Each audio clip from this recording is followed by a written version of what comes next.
Hello class 11 कैसे हैं आप सब। सीक्वेंस इन सीरीज की एक्सरसाइज 8.2 का पार्ट 10 आज करते हैं कुछ क्वेश्चंस 8.2 के। क्वेश्चन नंबर 19 से आज हम स्टार्टिंग कर रहे हैं। तो हमारा क्वेश्चन नंबर 19 देखिए क्या है। Find the sum of products of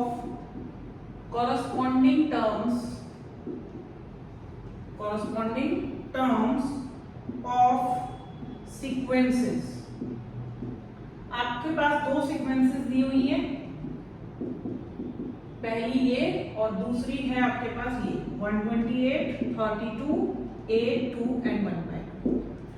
तो दो सीक्वेंसेस को मल्टीप्लाई करना है। सबसे पहले तो हमें ये देखना है कि क्या इन दोनों सीक्वेंसेस को मल्टीप्लाई करके हमारा आंसर या आपकी जो सीक्वेंस है क्या वो एक जीपी बनती है या नहीं।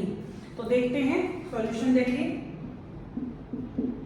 तो आपके सॉल्यूशन में सबसे पहले इनको कॉरस्पॉन्डिंग का मतलब है कि 2 के साथ 128 मल्टीप्लाई होगा, इसी तरह से 4 के साथ 32।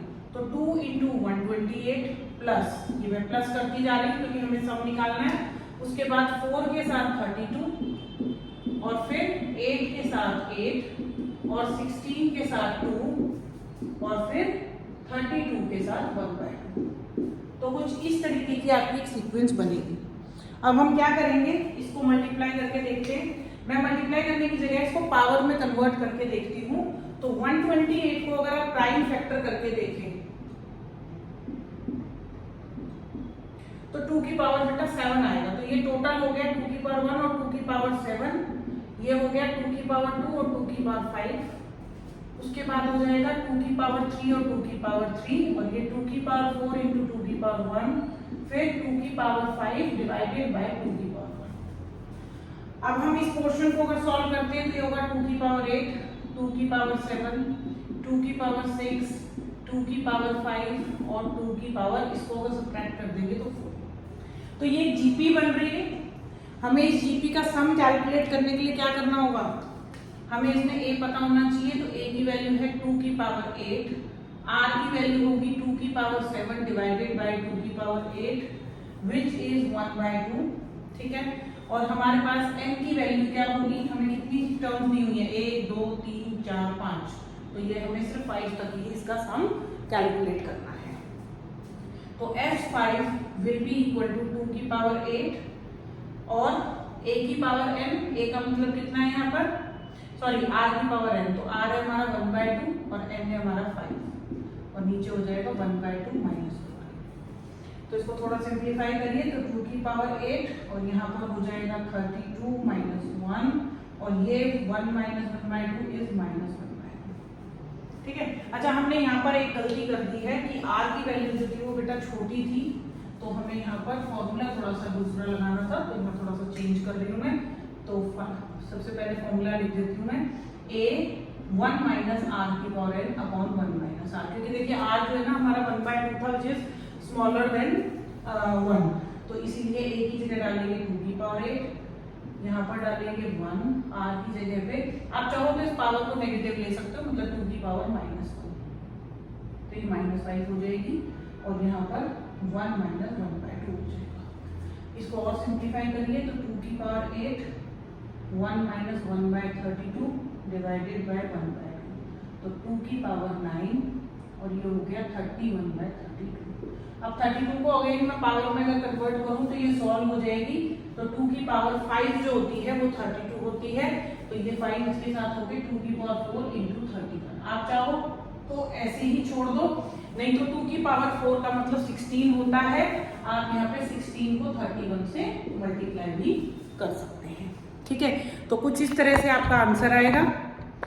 ठीक है, आई होप आपको ये क्वेश्चन क्लियर हुआ होगा कि इसमें कॉरस्पॉन्डिंग का मतलब ये है कि पहली सीक्वेंस की पहली टर्म तो दूसरी की भी पहली टर्म, इसमें सेकंड टर्म तो ये भी सेकंड, ये भी थर्ड, तो ये थर्ड। ठीक है, तो चलते हैं अपने नेक्स्ट क्वेश्चन की तरफ।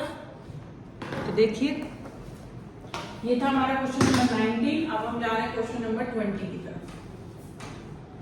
कुछ मिलता जुलता इसके जैसा ही है, लेकिन यहाँ पर अभी हमें वैल्यूज मतलब नंबर्स की जगह पे यहाँ हमें कुछ और अलजेब्रिक टाइप की टर्म्स दी हुई हैं और आई थिंक कॉरस्पॉन्डिंग टाइप का ही क्वेश्चन है जिसमें हमने कॉरस्पॉन्डिंग टर्म्स को मल्टीप्लाई किया था। चलिए तो क्वेश्चन नंबर 20 देखते हैं। सो आपका क्वेश्चन नंबर 20 क्या कह रहा है? Show that, question is show that the products of corresponding terms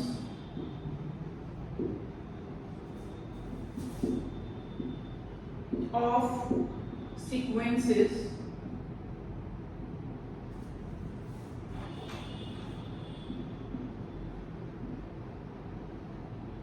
पहली सीक्वेंस है आपकी A are square so on till A into R की पावर n माइनस 1 एंड दूसरी सीक्वेंस है आपकी capital A are square till A R raise to the power n form an GP, form a GP and find the ratio and find common ratio. पहले तो हमको ये prove करना है कि ये जो कॉरस्पॉन्डिंग टर्म्स को जब हम मल्टीप्लाई करेंगे तो जो हमारे पास मल्टीप्लाई होके एक सीक्वेंस बनेगी वो सीक्वेंस जो है वो एक जीपी फॉर्म करती है। जैसे प्रीवियस क्वेश्चन में हमने जीपी देखा था कि वो जीपी बन गई थी। अभी हमें पहले दिखाना है कि वो जीपी बनती है और उसके बाद हमें उसका कॉमन रेशियो भी कैलकुलेट करना है। तो देखिए सबसे पहले कॉरस्पॉन्डिंग टर्म्स को मल्टीप्लाई करेंगे। ए मल्टीप्लाई होगा कैपिटल ए से, फिर ए आर मल्टीप्लाई होगा कैपिटल ए आर के साथ, फिर ए आर स्क्वायर मल्टीप्लाई होगा इसके साथ and so on A R N minus 1 multiply होगा ए आर एन माइनस 1 के साथ। तो आपका अगर मैं इस लिहाज से देखूं तो दोनों को डिवाइड करने पहले हमें प्रूव करना है कि जीपी बनी। तो जीपी के लिए हमें यहाँ पर second term divided by first term करना है। तो मैं यहाँ पर कुछ ऐसे, मैं यहाँ पे टर्म के लिए टी वर्ड यूज कर रही हूँ क्योंकि ए ऑलरेडी दिया है तो इट कैन क्रिएट कंफ्यूजन। तो टर्म 2 को अगर हम डिवाइड करते हैं टर्म 1 से तो चेक करते हैं क्या आएगा। हमारी टर्म 2 है a r into capital A R divided by a into a से ए कैंसिल, ए से ए कैंसिल, आर और आर मतलब small are into capital R, ये हमारा पहला रेशियो है। अगर हम third term divided by second term करते हैं तो a are square, a are square, a r, a से ए कैंसिल, इसे से ये कैंसिल,